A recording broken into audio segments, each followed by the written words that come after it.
Hey friends, so you've done your research, packed your bags, and now you're eyeing that exciting move to Phoenix. But hang on just a second. Before you commit to the desert life, there's some surprising realities about Phoenix you need to know. Here's the truth. Not everyone loves Phoenix once they get here. Some things can make or break your move, from the climate to the lifestyle quirks. So in this video, I'll walk you through 6 unexpected things that can catch you off guard in Phoenix. But don't worry, it's not meant to scare you. Instead, it's about settling in smartly. Or if you're curious, let's get into it. All right, let's start with something most people don't even realize. Phoenix isn't just hot, it's actually sinking.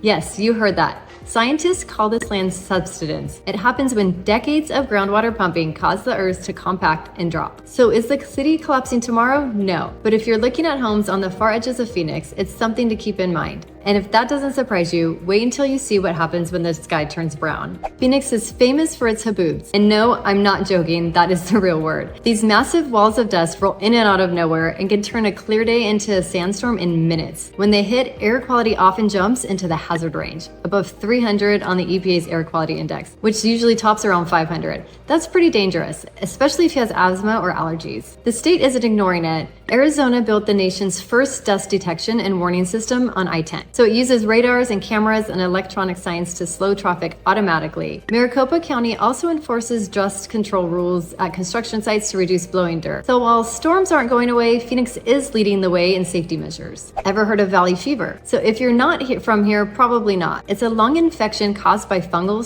spores in soil. So when the wind picks up, and it does often, these spores can enter your lungs. Maricopa County confirmed more than 10,000 cases in 2024. So most people experience flu-like symptoms, but for some people, symptoms can be more severe. So if you're moving here, be prepared to hear about valley fever. It's not meant to scare you, but you need to be aware of it. We've discussed the ground, the dust, and the hidden health risks. But what about the thing everybody worries about in Arizona? Water. Water is Arizona's most precious resource, and it matters where you live. Only about 2% of Phoenix's drinking water comes from groundwater. Most comes from the Salton Verde River and the Colorado River and reclaimed water.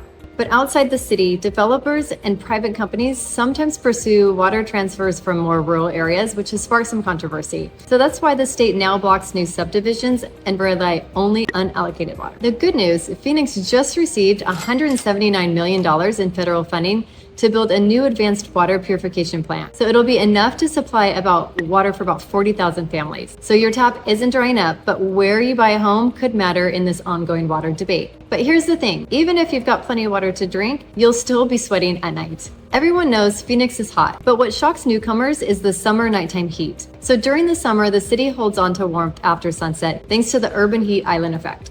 In 2023 and 2024, Phoenix broke records with 35 to 36 nights that never dip below 90. Imagine trying to sleep while it's still hot outside. But Phoenix is actually leading the country in heat response. They created the nation's first Office of Heat Response and Mitigation. So they planted thousands of shade trees and partnered with Maricopa County for a heat relief network, which runs 200 plus cooling and hydration centers every summer.